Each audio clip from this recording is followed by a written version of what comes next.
Sharpen all the edges that I hide, I'm a liar. See my body licking up the flames from the fire. They could never kill me, so they feel me even tighter. What remains of us? 40 in the strength, I'm a fighter. 50 in the faith, take me higher. I'm a riser, but my demons like the tide. Blood moon in my eyes. Blood moon, white faint, bright blue, my space night flame. Then we got into worlds, yeah. Sun breath hit my wrist, blade fall like the mistake. As I go peak, yeah. Malachite turn a tarnish to a gray side, yeah. Kiss a death, but I miss the way it tastes like, yeah. Through the frenzy and the flame, I keep the honor beside me. This faith will abide me, we're burning the tree. Sharpen all the edges that I hide, I'm a liar. See my body licking up the flames from the fire. They could never kill me, so they feel me even tighter. What remains of us? 40 in the strength, I'm a fighter. 50 in the faith, take me higher. I'm a riser, but my demons like the tide. Blood moon yellow in my eyes, war horse in the crypt. A nightmare, great sword on my hip, in my heart. I'm a riser, but my demons like the tide. Blood moon yellow in my eyes. Don't wish for walls to talk. They scream until I left the room. Blood writing on the walls tells me I'm born inside a tomb. I don't cower, I just power back. Water breathing got me feeling like I swallowed glass. Form 11, lose a weapon, you don't see it. If you spy it, never try it. They could deflect. Tweet what I saw, but I'm grim when I don't see that curse on the corpse. I'm a scourge, I'm the worst. Before the falling, I could bear this burden. 100 days ago, I found my purpose. Sharpen all the edges that I hide, I'm a liar. See my body.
And then there were two. Everybody's fallen by the wayside. One of us is going to end up dead. One of us is going to end up being the final girl of this review channel. Oh, this is a good turn. I'm fine being middle guy. I'm fine being the comic relief that dies all of a sudden. I'm okay with that. Well, by logic, because there's only two of us left, that means we fall under either one category. We are lovers and someone's going to die, or Right. one of us is the evil mastermind. Right. A la One Scream. of us is the final girl. Tune in, folks. We'll find out who. By the end of this, you will find out who. No, I'm just kidding. Oh my goodness.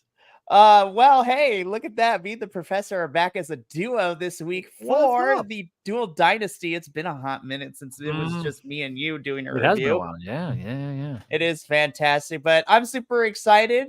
We're going to try to make this week's WWE sound as interesting as possible because I'm going to be real. It was not horrible, but like it was okay at best. Hopefully this week is a different story with the go home shows, but Raw and SmackDown were all right this week. Yeah, we were talking about it before we jumped on. There's this sort of this window of go home, right? Not the go home show, but maybe the shows that are like a week or two or a week or three out sometimes. And sometimes I know notoriously for another promotion, they're always bad. WWE is pretty good. There's there's some cliche things I really want to say because they fit, so I'm trying not to say them. But when we get to SmackDown, I know we're going to talk about Raw. When we get to SmackDown, it's sort of like, oh, this is great. I've kind of seen this before. I've also seen this before. I've also seen this before. So I'm going to say it. They're not recycling scripts. That's a thing that I hate when journalists and other folks tend to say.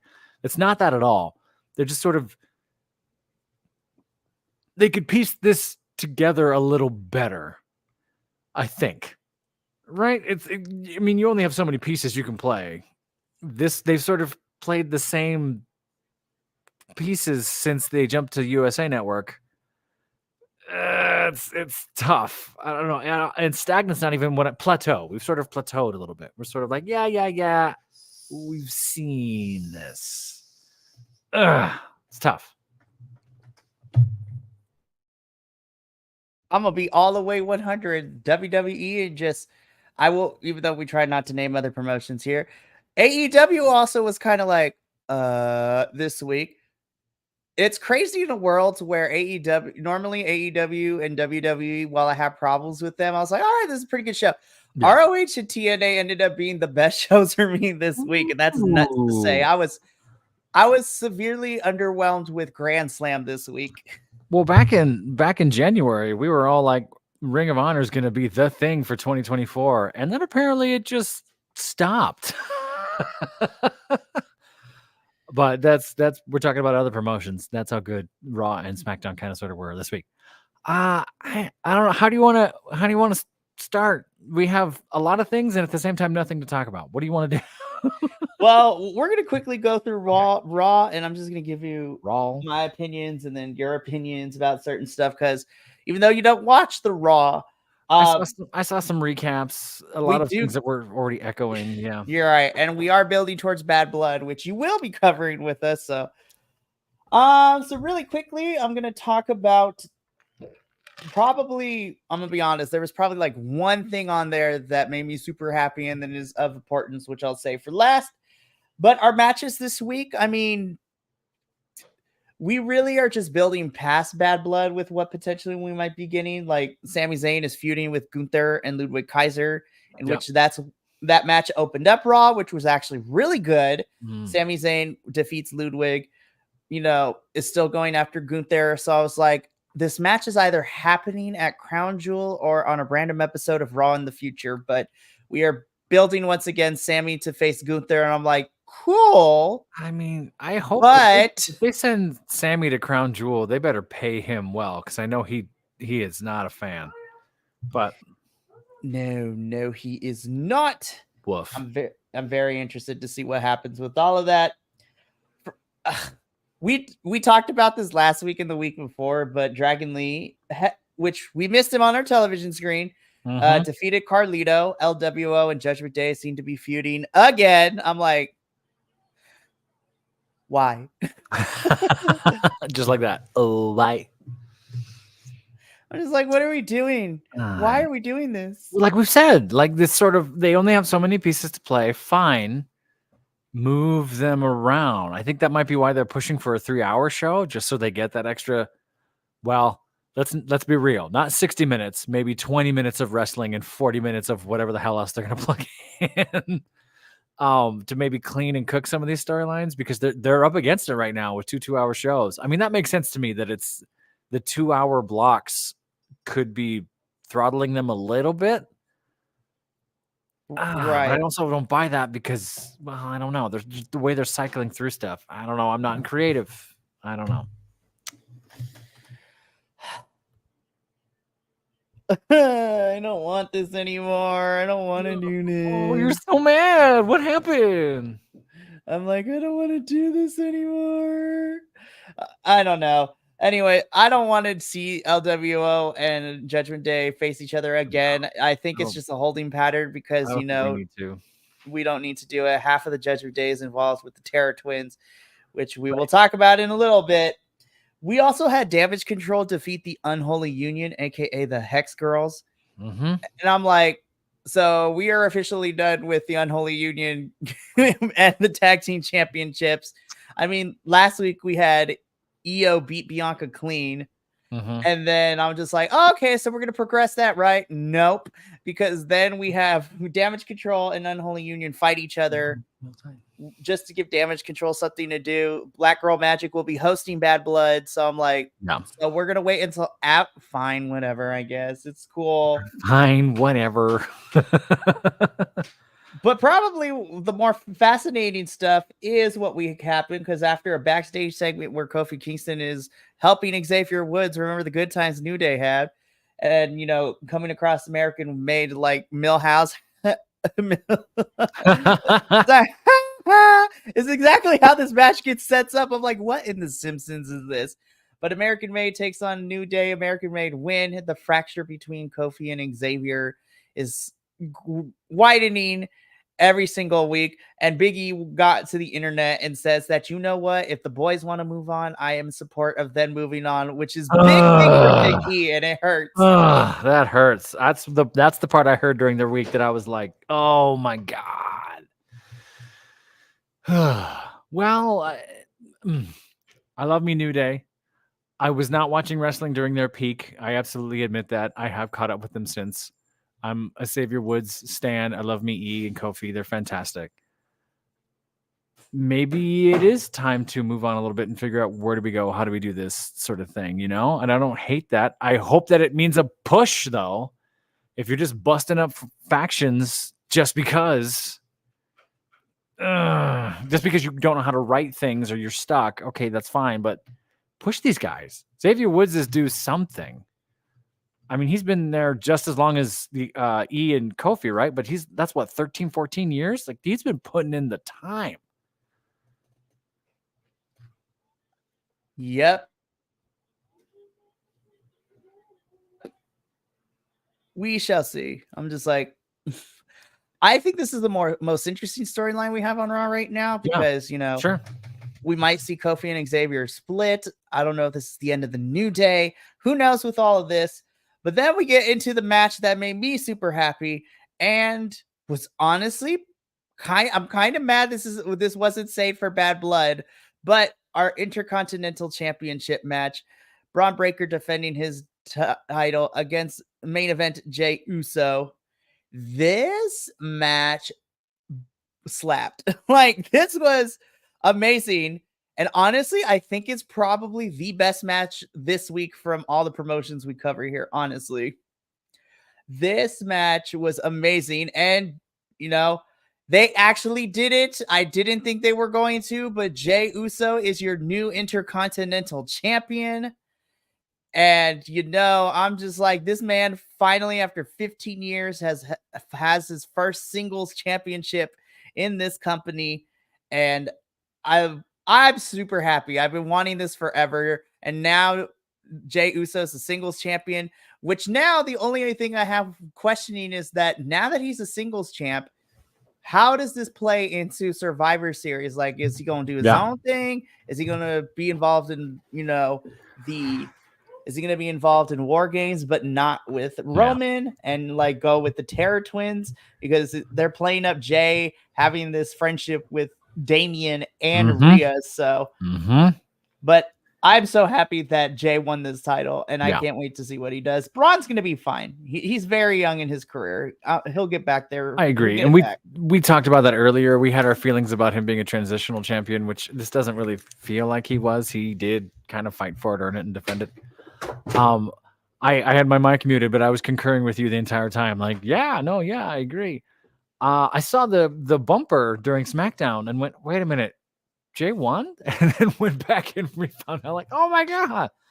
I should go back and watch it because I'm hearing it was remarkable.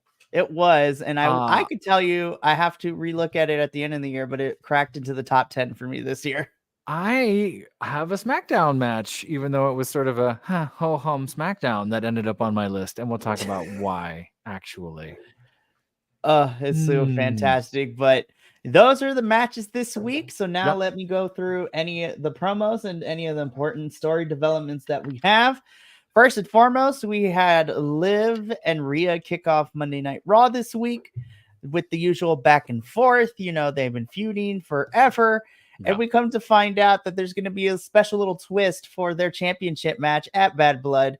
So because Liv has been shown that the only way she can win her championship matches is if she has involvement from Judgment Day, specifically Mr. Dominic Mysterio. So for their match at Bad Blood, Rhea talked to Adam Pearce and he agreed that we are getting a Dominic Mysterio in a shark cage suspended above the ring during Liv and Rhea's match. And I'm just sitting here. I was just like, this is going to be funny AF, which means that I think this is where Raquel Rodriguez comes in to help Liv win the retain her title. Wow. Yeah. I heard the stipulation. It was remarkably similar to a Vibe Tribe game we played a few years back where someone ended up in a box. And apparently they're still in that box hanging over the rafters in some arena in the middle of nowhere. What a funny, I really hope they milk that for all that it's worth, because that's hysterical. Please have him in that cage. That should be memes for years. There should be plenty of viral whatever, putting him in a cage and just leaving him up there and seeing what happens. I thought that's hilarious when I read that this week. I found it so funny and ridiculous. I was like, this is going to be stupid, but this is my kind of stupid I look forward to in wrestling. Yeah, it sounds kind of stupid, but it sounds kind of stupid in a, I'm here for it kind of way. Like, if you're going to do it, do it. Oh my goodness. So the other promo that we got there's two more out that we got. We have Drew McIntyre vowing to make CM Punk bleed in Hell in a Cell. I'm like, Drew McIntyre, CM Punk last week said he's going to kill you. So we can't just make him bleed. Like those are two different levels of revenge here. What's he going to say though? I'm going to embalm you. Like, what are you going to, I'm going to inter you. I'm going to decimate you. I don't know. Decimate, like, I know they need a thesaurus this week of ways to mess with each other. Eviscerate you. Ooh, like, eviscerate's a good word. Yeah. Regardless, I'm just excited for this. Now I'm very interested because there has been some talks on the internet, because the internet is 50-50 on what should be main eventing Bad Blood. And I am of the camp that I think the Hell in the Cell should main event. Yeah. I mean, unless we get Demon Finn. If we get Demon Finn, then I want Demon that's Finn main event. I need that. Right. If we get full body paint Demon Finn, that's your main event. But that might not happen. So, because right now, it's either between the Hell in the Cell or the Cody Roman Bloodline match main eventing Bad Blood.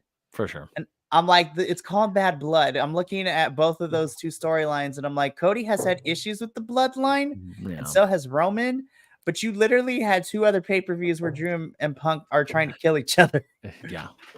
So it's going to be that it does what it says type of things, right? Bloodline, bloodlust, blood, whatever. Yeah. I have a feeling, and we'll talk briefly when we get to the picks. I think this might be a heels night for Bad Blood. I think that's what they're setting up in the old Halloween Havoc style, where all the bad guys have a night to be bad guys. So I'm interested in that. Oh, I definitely am. I hope anyway. We'll talk. Yeah, I hope so, because it makes sense. I'm like, Bad Blood, you could let the heels win, because then Survivor Series, you can let your baby faces come out with the wins there. And it's like when the villains took over House of Mouse, and it was House of Villains for 2 episodes. And it was so good. Like, this is great. Can we do this all the time? This is kind of cool. I will rewatch that every Halloween. Also, for those of you who are familiar with it, because I feel like it's very niche in a certain community, but the House of Villains, House of Mouse episodes, plus Scary Godmother 1 and 2 are like my favorite things to watch around Halloween time. Yeah. Oh, and Frankenweenie. Frankenweenie is also my favorite too. Frankenweenie is good. I mean, you got to do the Ichabod Crane. Yes. Horseman. Like, that's still, there's people I've met who are adults, older than me, who are like, that gave me nightmares as a kid. Yeah, because it's so good. It's fantastic. And then the final promo that we got, Damian Priest discussing Finn Balor's downfall, which I'm excited again, but we've been getting this leading into Bad Blood, so this was fine. Yeah. The storylines that did get developed here, like we already mentioned, Judgment Day and LWO seems to be making a resurgence. While I'm not the most happiest about it, hopefully it doesn't overstay its welcome again, and it's a quick one. New Day are showing the cracks within their team between Xavier and Kofi, which is tough. Yeah. And, Sami Zayn is wanting another shot at Gunther, this time for the World Heavyweight Championship. So I'm like, all right, sure. And that was your Raw in less than 10 minutes. It's also really funny that Austin and Kofi are doing commercials for Scare Tactics. That's hilarious. And like they're borderline feuding soon, right? And it's kind of like, and then they're still hosting the show together. Like, that's not awkward at all, but it's hilarious for sure. But now let's get the professor more involved here, because now we move on to the SmackDown. I never get tired of hearing Megan Thee Stallion as our new theme song for SmackDown. Now there's the internet. The internet seems to approve as well. That's rare. Well, at least the younger wrestling fans. There's been some discourse. They're like, wrestling theme songs need to be rock. I'm like, what in the 2000 white man is this? We literally... For real. Okay, before we get into SmackDown, let's have this little discourse. That's just like, really funny. What in the 2000s, white man? I hate that argument that's been circulating over the last 2 weeks. It's like, I remember when wrestling themes used to be good for pay-per-views and shows. It used to be rock. I was like, but you have like a bunch of melanated wrestlers on your roster. And as the melanated person and the professor, who is honorarily melanated in my eyes. Why, thank you. I mean, like, that's kind of a cop-out though too, because wrestling themes used to have all kinds of hip-hop or classical music or crazy things all the time. The Rock, lest we forget, John Cena made a whole rap album. John Cena came out to a thump track, and he still does. The Rock came out to some tantric hip-hop thing, which you could do yoga and drive your Cadillac in. All old school NWO. That wasn't a rock song. That was a borderline disco song. That like that wasn't stupid. Come on, folks. I'm like, and literally this works. I was like, listen, I am biased because I am a hottie for life. That's what Megan Thee Stallion's fans are called. I'm like, I think it's fun. And let Megan Thee Stallion. She has been shown to love wrestling. Hey, and you know what? With SummerSlam too, because on the social medias, we got that little video of Bianca Belair doing the promo for the 2-night SummerSlam in 2015 in New Jersey. Oh, hot WrestleMania! With her, hot WrestleMania, and having that promo have the video of her and Cardi B. I'm like, yes, melanated women taking it over. I'm here for it. That's gonna be wild. Yeah, I'm hoping. I don't Adolfo, I might be staying at your house. This is every few years WWE, right? There's this argument of, oh, well, they used to be better when it's, oh, come on, stop doing this. It used to be better back when thing. It's going to evolve and change. Right. So now that we've gotten that out of the way, let's actually get into SmackDown because, the SmackDown was okay. I did not hate it. I did not hate it either, but I was like, I'm starting to see a pattern here, and it's concerning. This was kind of a plug and play episode, which again, I said this, I don't want to talk in cliches, but some of them kind of fit. We could have seen this a month ago. We could have seen this 3 months ago. We could have seen this 4 months ago, and it still would have been the same plot line. We're still kind of doing this similar stuff. The only thing that has kind of changed, and we'll talk about this, is that it's Carmelo Andrade 6, and then Corey and Kevin TBD. Like there's something underneath there, which is now more interesting because Randy's involved in that as well. Other than that, we've kind of sort of seen this all before. We definitely have. And, we'll talk about it as we go through everything. But just like we did with Raw, we'll go through the matches, talk about any promos and / stories. And then, our overall takeaways of what was developing this episode. Yeah. So, to the surprise of nobody, but also kind of surprising, is that our first match of this evening was, Bayley versus Naomi to determine who would go to be the #1 contender for WWE Women's Championship and who will face Nia Jax at Bad Blood for the title. And look, I love Bayley. I really, really do. I love it so much. But I wanted Naomi to win so bad. A lot of folks really want Bayley at the top right now. We just had Bailey at the top for 2 years, right? Or fighting at the top, right? I kind of agree with you. I feel like Naomi would have been more interesting or made more sense, unless they're. I'm going to say this. It's a little out of pocket. This to me makes it very predictable because now we know it's going to be Bailey to Nia to Tiffany cashing in to rematch to now we can kind of see the formula. Whereas if it was Naomi, it's like, oh, we can go anywhere. That's tough for me. It definitely is. But the more fascinating part, though, and even though it is predictable, could we see a Naomi heel turn? Because after the match, you know, Bailey comes over. She's like, "Hey, girl, I'm sorry," and Naomi's like, "It's fine. I'm mad, but I feel like you would feel the same way. It's all good." And so Bailey thinks they're good. Naomi walks off. Tiffany comes up, and Naomi's like, "You know what? I'm tired of your mouth. Let's have a match next week, and then we'll see if you are still talking." And I love Naomi is looking like a whole Uno card in her outfit from this episode. I don't know. It feels like the women's division is always stuck in the same formula, which is tough. And I want to see them jump out of that some. What's up, Who Nick? wants to come and say, hey, Naomi needs a heavy to support a heel turn. I don't feel any glow. Right? I kind of feel the same way right now, too. I love Naomi, but since she's came back to WWE, they really haven't done much with her. So I don't know. But Nick, your comment from a few minutes ago. We're about to talk about that in a second. I have opinions as well. Well, let's get into it. So we get the 6th match in the best of 7 series of Carmelo Hayes and Andrade. Spoiler alert, shenanigans go down, Carmelo wins, but Nick also brings up a good question. What's up, guys? Please explain to me how Andrade gets a title shot without finishing his best of 7 series with Carmelo. I think what happened is they probably meant it to be a best of 5, and then they realized they can do this forever, so then they changed their mind.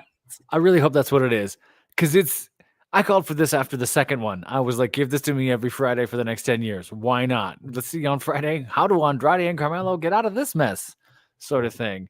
They've done a lot with this. I wonder if the fact I'm getting ahead of myself. I could go a few directions. This could be a reward for them putting on such great matches. This one with the storyline and what happened right before, which I thought was hysterical, leading into this match. And this one, in my opinion, probably being one of the better of the 7 because of just how they're working together and what they're doing. I put this on my go rewatch at the end of the year list just for the feel of it and how it went. Because I was like, you know what? I'm not saying it's my top 3 or top 5, but at the end of the year, I'm like, I got to go rewatch that one because there's something really fun about that they're turning out and that they're doing. I do agree. Is it just going to be whoever gets the best of whatever odd number gets a title match? Best of 7, it's your turn. Best of 9, it's your turn. Best of 11, it's your turn. And poor LA Knight is stuck in this sort of mid-card Sisyphus pushing the title up the hill thing. I don't know. I wonder if there was a pivot they were supposed to make and then they missed it. That's the other point I was going to make. Did this handshake debacle change everything? Was there something else that made it weird? Is there just no one else in this picture that they could pivot to or go to? It's really weird because, Carmelo was the one that attacked LA Knight, after Andrade came out with the handshake thing. So funny. And then he comes down and he's like confused as to why Andrade got mad at him after the match. I'm like, sir, you intervening caused Andrade the mess. And then this doesn't help, but we're not talking about the promos. We can talk about what happened before. Andrade has the mask, puts the mask on, leaves, comes back to enter, doesn't have the mask on. I was like, okay, sure, fine. What continuity, man? I don't know. There is a weird. As great as the chemistry is between the 3 of them, when it's off, and it's a little odd. But this was on my stuff to watch at the end of the year.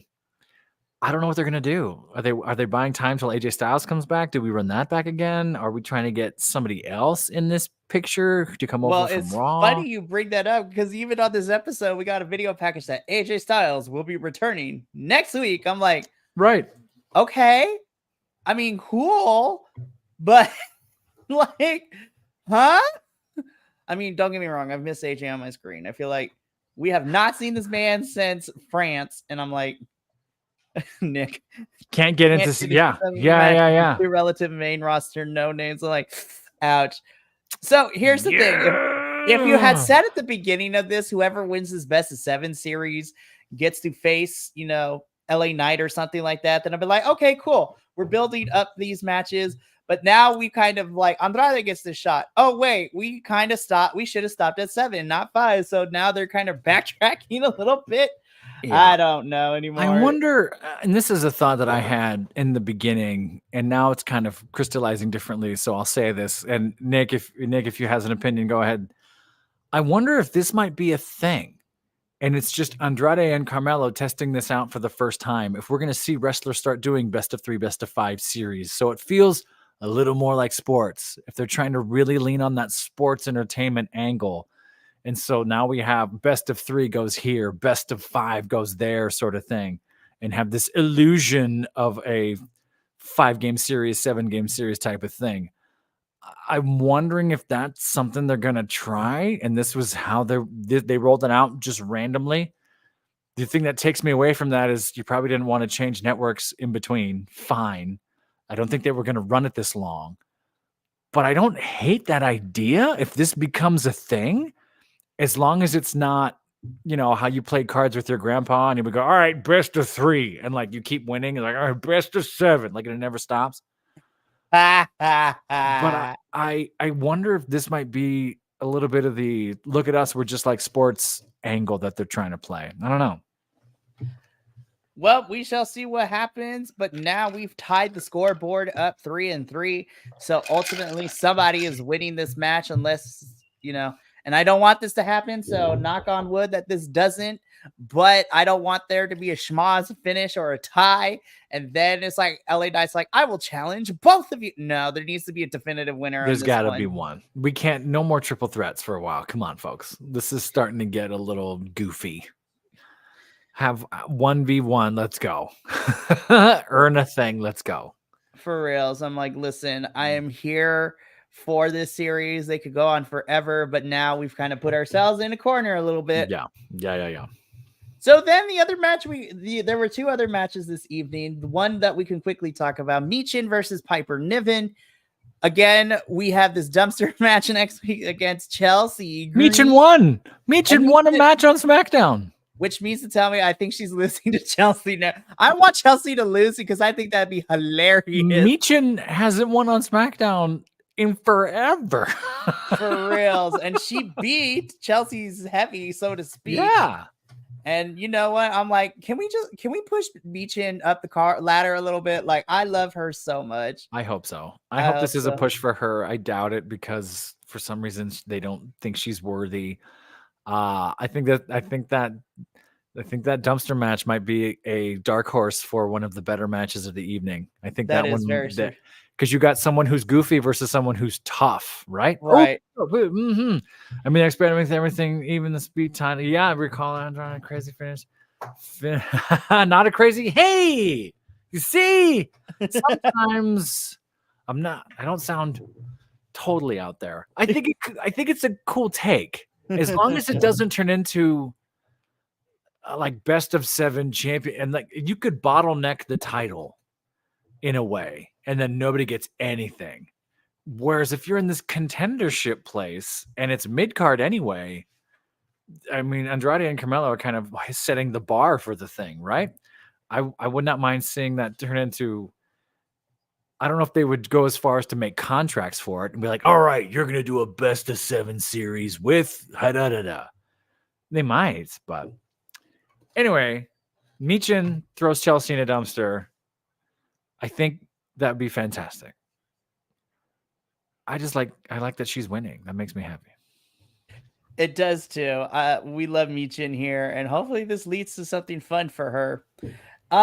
But then we can talk about this match and everything that we got, because this was a heavy segment in which the Bloodline defeated Kevin Owens and Randy Orton.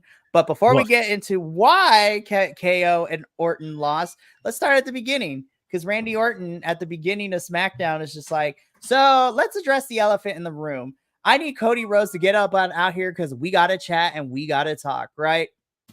And so Cody comes out and Randy's like, Cody, do we not remember what life was like when Roman was champion and the hell that he made it for the whole entire locker room? I'm just trying to understand, why would you team with him after everything he's put me through, KO through, but more importantly, what he's put you through, right?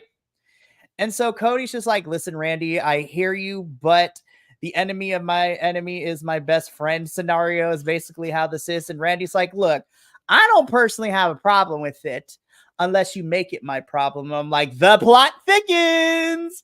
Like, Randy Orton is slowly going to be turning this heel. I actually like this on the Randy's part, but I'm like, Cody Rhodes, you cannot be this oblivious to and not understand why these two men are kind of mad at you for teaming up with Roman. Like, sir, you are not this oblivious, but I digress. He's playing the old school face, right? The oblivious sort of, I'm doing everything right and honorable. It's the American dream. It's like, oh no, that means you're naive to the things around you. And he's playing really, really innocent face, which is fine. But Kevin and Randy are not. So there's a little bit of a different hook with that one. So we'll see. I'm not totally sure if when they pull the trigger on this or how. I think they might wait past Bad Blood. We'll see how this shakes out here. But what do you do? Do you go back to Randy and his voices? Do you go back to Kevin not having or trusting his friends? Or do you go complete 180 and heel flip Cody, which would just blow everyone's mind?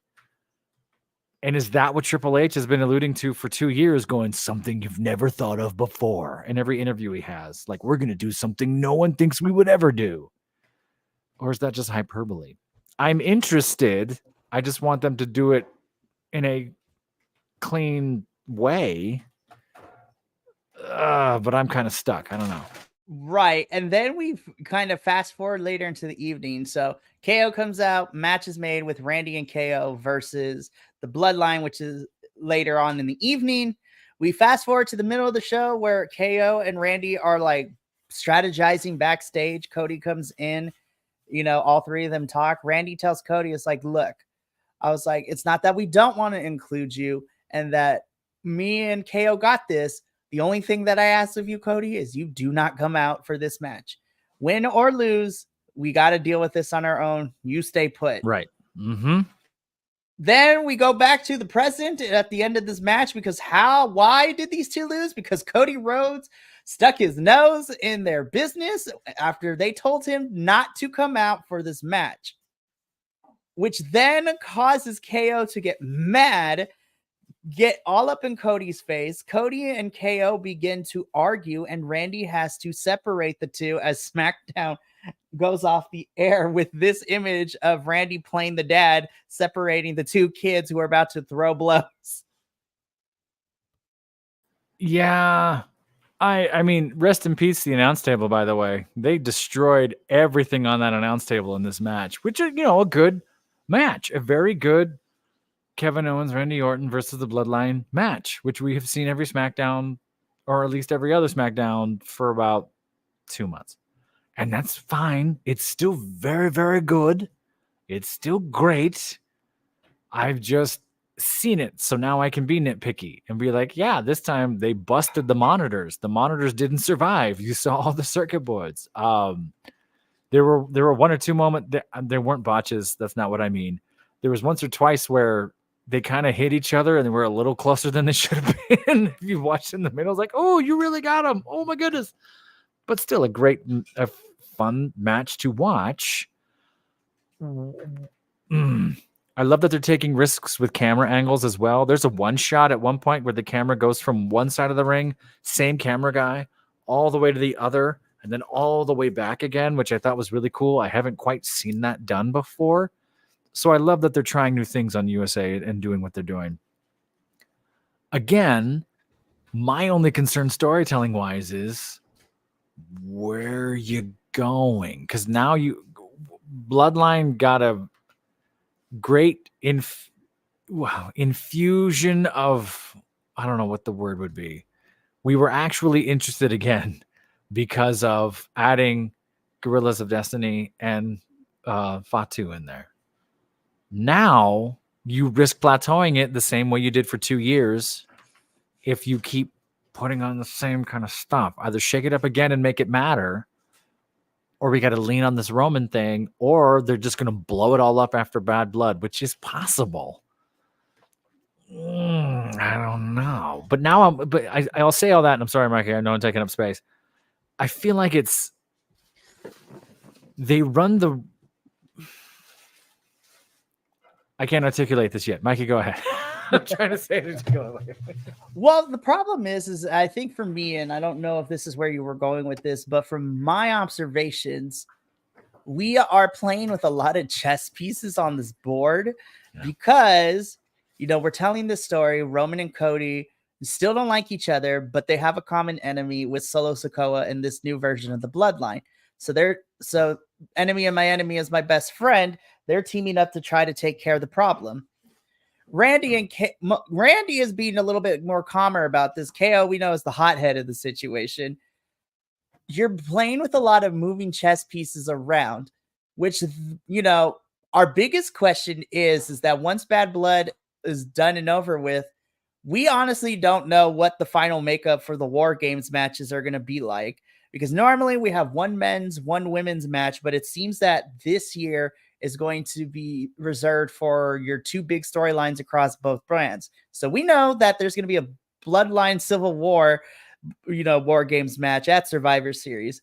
But now I'm not so sure of who's going to be on Team Roman, which is going to be interesting. And then I'm looking over on Raw too. I think we're getting Terror Twins and company versus the Judgment Day in some capacity. But there's a lot of moving pieces, particularly on SmackDown, and I'm afraid that you're going to put the pieces in places that we probably can see coming. I'm like, KO's probably going to turn heel. Don't like the idea, but I could see it coming a mile away. The funner one would to have be Randy turn heel, but make it a slow burn, because the problem that WWE always has is that when in doubt, turn them heel really quickly, even if it doesn't make sense. So that way we can advance storyline. But you're sacrificing, long-term storytelling. But it is what it is. There's just a lot of moving pieces right now. I think, and I think that's better than I would have said it too. You're right. There's just so many pieces here. You better make sure they're all going the right direction, and that's hard. Mm-hmm. And I think, and then creative will figure it out. We're jaded because we've seen them kind of mess this up a few times, a few different ways. Sometimes the matches fall flat. Sometimes the promos fall flat. Sometimes people get injured, and you're moving so fast you can't contain any of that. I don't know if they would completely flip Kevin. I think they would make him into a more of that sullen, similar to what he did with Sammy, where it was just literally like, I don't like you, and I'm mad at you. I'm not going to talk to you. Bye. So he's just kind of that guy. Mm-hmm. Randy, I could see them going full heel, because heel Randy is now legendary. And if you go full voices angry Randy, because he's got that contract, and part of it was, hey, at some point I want to contend again. He wants to get to that record-breaking 15, 16, 17, right? Because he's at 14 right now, which is him tied with, Flair, Cena. Mm-hmm. There's one or two others, and then I think Taker's 15, if I'm not mistaken. Like that. Right? And I think Sean is at 4, somewhere in there too. We have to look at the real numbers on that. But I'm sure he wants to crack at that, right? Mm-hmm. There's no way he doesn't, because I think the days of these championship belts going that high are gone. Mm-hmm. So, and Randy knows that. Cody's not going to get the title 14 times in his career. He's 34, 5.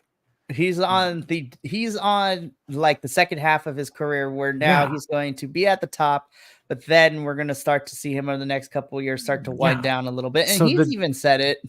So the days of folks holding the title that many times, I don't see happening anymore. So Randy obviously wants to throw a dart at, I mean, he's already on some folks' Mount Rushmore and obviously should be for the era that he's in. But I think he wants that shot. So how do you give that to him? I want to see Randy have one more title run before he calls it quits. Like how do you do that? Does Cody drop it to Roman, who drops it to him, or does he go heads up with Cody for some other reason and we do something there? They're not going to take it off Cody less than a year, so we know we got more time with it on Cody. Mm-hmm. And we said all that to say this: do something, because now we're talking in the future, not right now. Right. So, I mean, we pretty much covered Raw and SmackDown. So really quickly, I'm going to give the WWE programming this week like a good 6.5 out of 10. Nothing was inherently bad, but it's the same old that we've been seeing the last couple of weeks. Yeah, I hate to do it, but SmackDown was really good. 6-5, 6-7 tops, right? Because we've kind of seen this play out a certain ways. There's jarringly one match that I went, I gotta watch that at the end of the year, because the fact that we had Carmelo and Andrade 6 going on 7 and what kind of happened storylining that interested me. That's one that's in there. Apparently I got to go back on Raw and watch Jay and Braun, because apparently that was amazing. The internet took fire on that one, so that's a cool one to think about. So yeah, it deserves more. Hopefully the go home shows do better this week for us. Hopefully the go home show can take it over the top. Yeah. Well, that brings us to the end of our regular scheduled Dual Dynasty review, but we are not done, because we have one more thing we're going to do, and I am going to set that up in a little bit. But for now, we're going to do a quick 10-second transition, and then we will get into our Bad Blood predictions. So we will see you in about 10 seconds or so. Yeah. Here we go.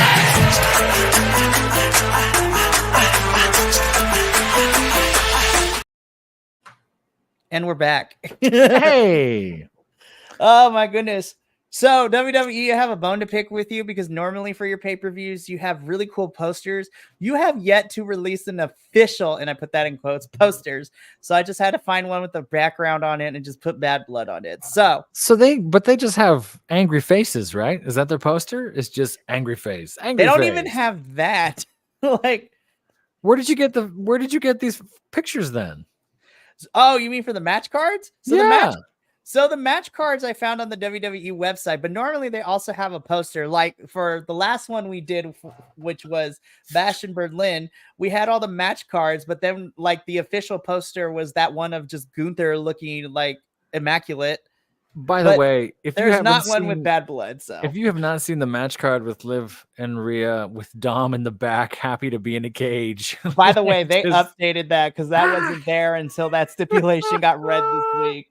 But what me and Professor are going to do now is we are going to talk about our predictions for Bad Blood, which is this upcoming Saturday on October 4th. There will be a review of this on October 6th on a Monday. So I'm excited. Which I hope to be here. My show might be in tech, but I hope to be here. We'll figure it out. We will figure it out for sure. If not, I might be pulling some folks to help me with this. We'll see what happens. But we have 5 matches currently scheduled, and the 5th one was just made on SmackDown a couple days ago. But we're going to go in order of how I put these. If I were booking the show, this is where I would put everything. But then again, I don't work for the company, so the internet, you could tell me that I'm wrong.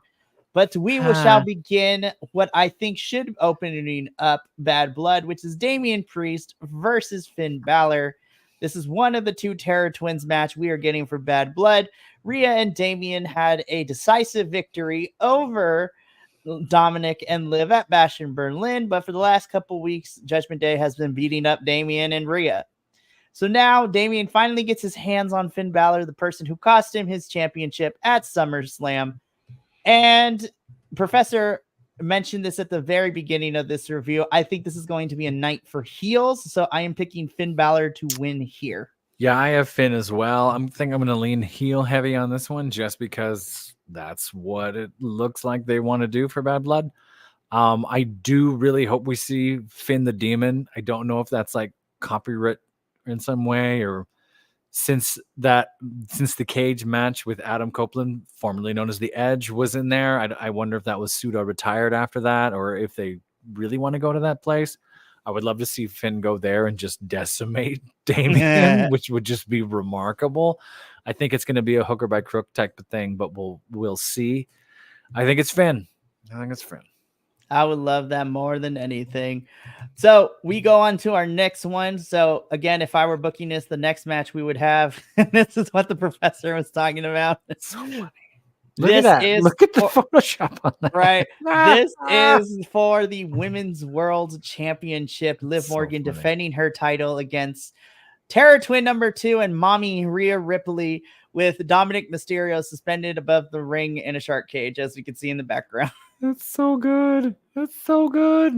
So how do I put this nicely? Because I don't want to insult our fandom, but anybody who has any sense of like good logical storytelling brain power, as soon as they heard Dominic Mysterio was going to be locked up in a cage, it's like, okay, somebody else is going to help Liv retain this championship. Right. I don't think it, and some people are like, oh, I guess the rest of the Judgment Day can't. I don't think it's the Judgment Day. I think this is where we get the return of Miss Raquel Rodriguez, because she and Liv were a tag team, and Rhea in storyline took her out. And so then it's going to go to Rhea versus Raquel, which honestly, I'm kind of looking forward to that match down the road. I don't hate that either. Yeah. 2 powerhouse mommies about to go at it. But I have Liv Morgan retaining her championship. I don't think Rhea's getting this title back until WrestleMania.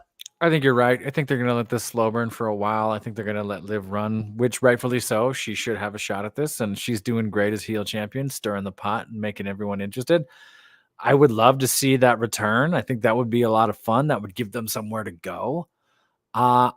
This is kind of a prop bet. Something's going to happen to him in the cage. I don't know what Dom's going to do. Something's going to happen to Dom in the cage and make it really weird and interesting. I don't know what. I don't know if someone ends up in the cage with him. I don't know if the cage falls. He gets caught while trying to escape the cage, and he's just hanging by his underwear like ultimate wedgie move. Some full cartoon. This is a prop bet, but I think something happens to Dom in the cage and it gets very interesting. I don't know what though. And a fun fact, according to WWE, the last time we had someone suspended in the cage during a match was 7 years ago, when we had Enzo in the cage when Big Show and Big Cass were fighting each other. Wow. That is how long it really has been. Yeah, which is wild. Wow. And how much has changed with all 3 of them in the last 7 years? My Big goodness. Cass is now Large William in AEW. Big Show is like running ROH behind the scenes, and Enzo is doing Enzo things on the independent scene. Man, I haven't been able to check in on that other promotion. I hope Large William's doing well. We'll talk afterwards. Oh no, keep going. Okay, so I mean, we both have Liv Morgan retaining here, and I'm sure Minnie also has Liv retaining, but we'll see. So next up, this is the most recent match that was made on this past Friday night SmackDown for the WWE Women's Championship. Nia Jax will be defending her title against Bayley. This is easily, so I want to say this: Nia is going to retain. I almost put in a bonus question as like a bonus point and a prop bet. Does Tiffany cash in here? That's what I was gonna say. I do think it's Nia. Is this where they make Tiffany do it? Yeah, this is where Tiffany pulls the trigger to cash in and take the championship from Nia, especially since Nia put her hands on Tiffany on Friday Night SmackDown this past week. I think we might allude to it. I think I don't want to say we have another botched cash in because we've seen that so many times, but I think something happens here. Tiffany's involved in this somehow. I don't, because it doesn't make sense. Bayley wins, Tiffany cashes in, takes it from Bayley. And it does make sense that Nia retains as tired, Tiffany comes in, but I would think you'd want to save that for a bigger thing. Right. So I'm kind of torn on that prop bet. Oh, absolutely. But I have Nia retaining, and who knows, Tiffany may or may not cash in, but Nia is, as far as the match is concerned, Bailey's not winning this. I love you, Bailey, but no, Nia, we just got this title on Nia. We're not giving it back to you anytime soon. But we'll and see. She's going to be she's on her way to being a great heel champion, so I think it's going to work out. Definitely will, for sure. So next up in where I would put our semi-main event would be Roman and Cody tag teaming against the Bloodline, which is going to be Solo Sikoa and Jacob Fatu. I went back and forth on this one. Like, honestly, I could not decide, and I'm still not necessarily sure about who is going to walk out of here, because in my eyes, you have a lose-lose situation. You have the Bloodline losing, which we can't have Solo lose more so than he already has. And, Cody and Roman losing is also very not great either, because they're like the two big folks when it comes to the WWE right now. And I'm like, what do we do with all of this? But ultimately, I sat with it. I thought about it for a little bit, and I can't believe I'm about to say this, and it goes against every fiber of my being, but I'm going to go with the Bloodline. I feel like they have to win this one. You think so? Ooh, I think so too. Interesting. So that is where I lie with all of that. I am going with Solo and Jacob Fatu. Okay, sure. I'm going to go Cody Roman just because I think they're going to use this Cody Roman to either make the turn or start the drama with Kevin and RKO. I think Fatu takes the pin because he's the only one of the four that it makes sense to take the pin right now, especially if it's him v Roman at the end and Roman comes back to take out the werewolf that's been, unstoppable and then runs into the Roman Reigns or whatever. I think Cody and Roman might be an okay tag team together. They might play it up a little bit, like we have miscommunications and we don't understand and we don't work well together because we don't train together. I think they'll do enough to get over these two. I do think we'll have the Tamatanga Tangaloa, how are they involved, how do they get involved thing, an angle. I wonder if Kevin lets Cody get beat up by him, if we do something like that. And then we have that sort of story from there. I think Roman's there to pin Fatu. We'll see what happens. I'm usually wrong, but we'll see.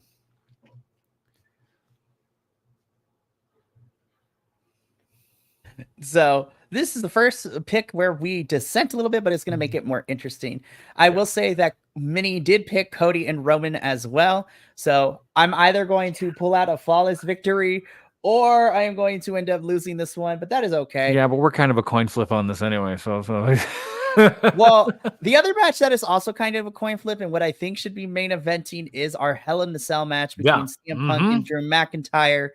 Again, this can go either way for me. This is the third and the rubber match, so to speak, in this trilogy that we've had between Punk and Drew with their whole entire feuds.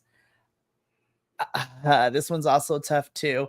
But if I'm going to be honest, I think I'm going to go with my gut here. I got to go with Mr. Chicago himself. I'm going with CM Punk on this one. I feel that there is more to Punk winning this match than Drew winning this match because I feel like Drew will be fine either way.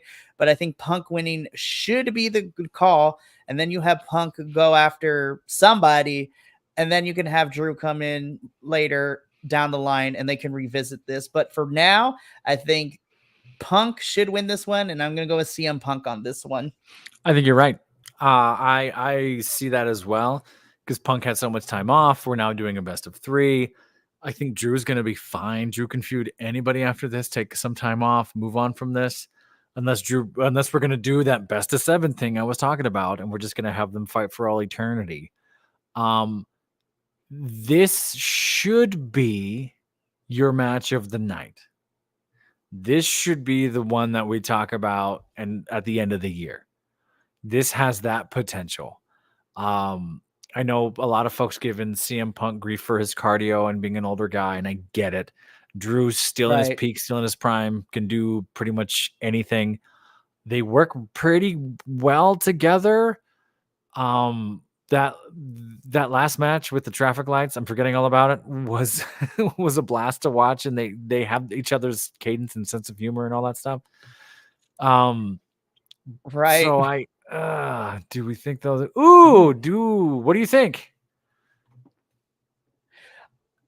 Because this is a PLE and it is not on regular television, I think it will be more one-sided. I think if you want to sell t-shirts, I think you make Mr. Punk like have all the color and Drew having a little bit, but I think there's something about, because in a weird way, Punk is the underdog in all of this.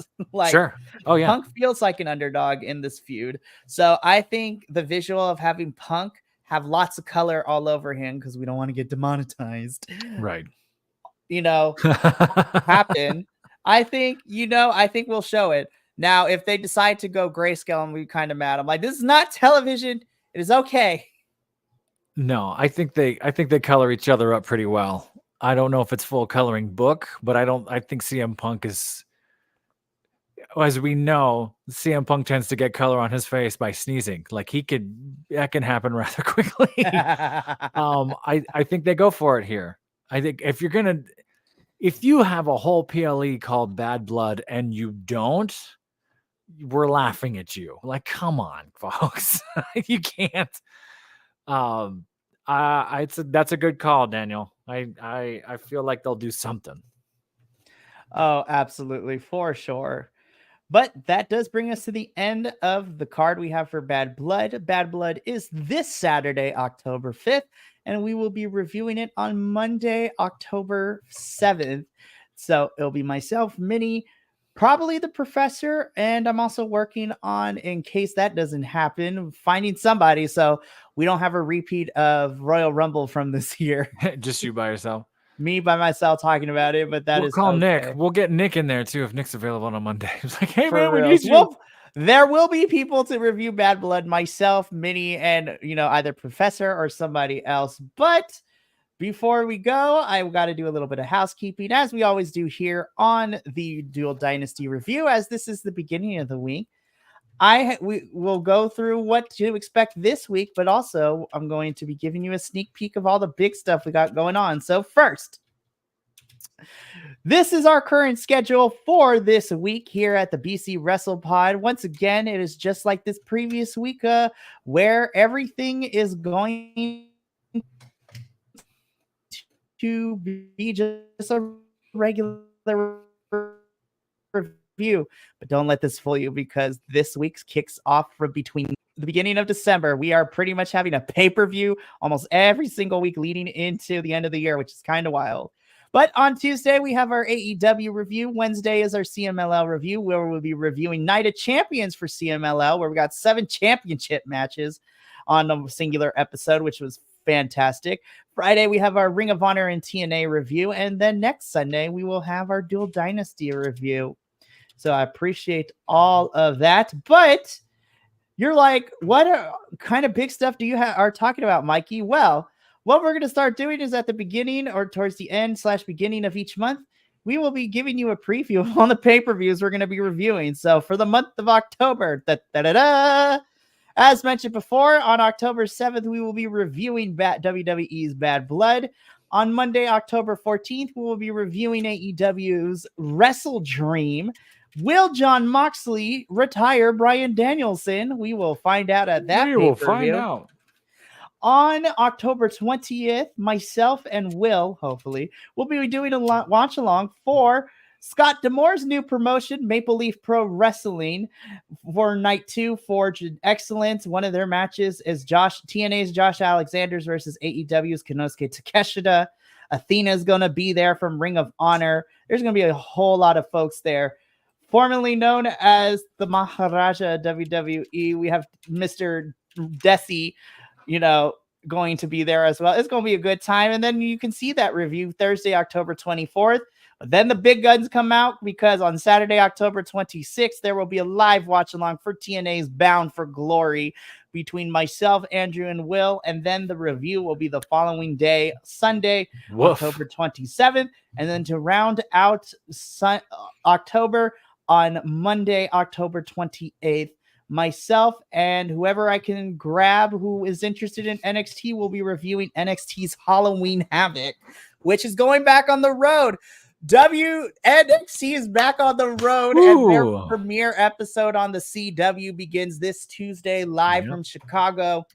The matches are going to be fantastic. We have Shawn Michaels is chatting it up. He's talking all about it. He wants to do cool new things on CW. We'll see what happens. So that NXT show that for on the debut on the CW is stacked because it is going up against AEW's title Tuesday, which should be interesting.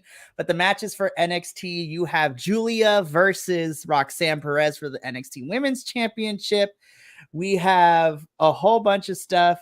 Axiom and Nathan. No, that's for St. Louis. CM Punk is going to be the guest referee for Ethan Page, defending his title, NXT title against Trick Williams. We have a lot of other matches set up for it too. I am so stoked, but Julia versus Roxanne is going to kill. And then we had Stephanie Verker debut this past Tuesday, and I lost my absolute gore. Listen, Shawn Michaels is cooking right now, you guys. I cannot wait. Is CW still that place for Supernatural and Whose Line reruns and coming of age teen vampire dramas? Is that still what CW is? That's what it was. I mean, those shows have gone away, but now CW is going to be having NXT on it. So I'm excited. It's just so funny to me to be the demographic for CW was always kind of 13 to 16, and now NXT is right in the middle. It's crazy. And CW has NXT being rated TV 14, so that means it's about to get nuts. It is okay. So it's it's in the demo. All right, that's cool. It's gonna be good. But that is what we have for not just this week, but for the month of October as well. So thank you so much for tuning into Dual Dynasty this week. We will be back this upcoming Tuesday for our All Elite Ensemble review of AEW, where we will be reviewing Grand Slam Dynamite and Grand Slam Collision with Rampage thrown into it. So it's going to be interesting. But from myself, Professor Minnie, and the rest of the BC WrestlePod family, remember, take care of yourself, love one another, stay iconic, and more importantly than anything, you always deserve to finish your story. We'll catch you Tuesday for the AEW review. But until then, sayonara, adios, and Professor Minnie's not here, but tell the people why we review wrestling the way we do. Because you wanted to. Exactly. We'll catch you later. Ta-ta.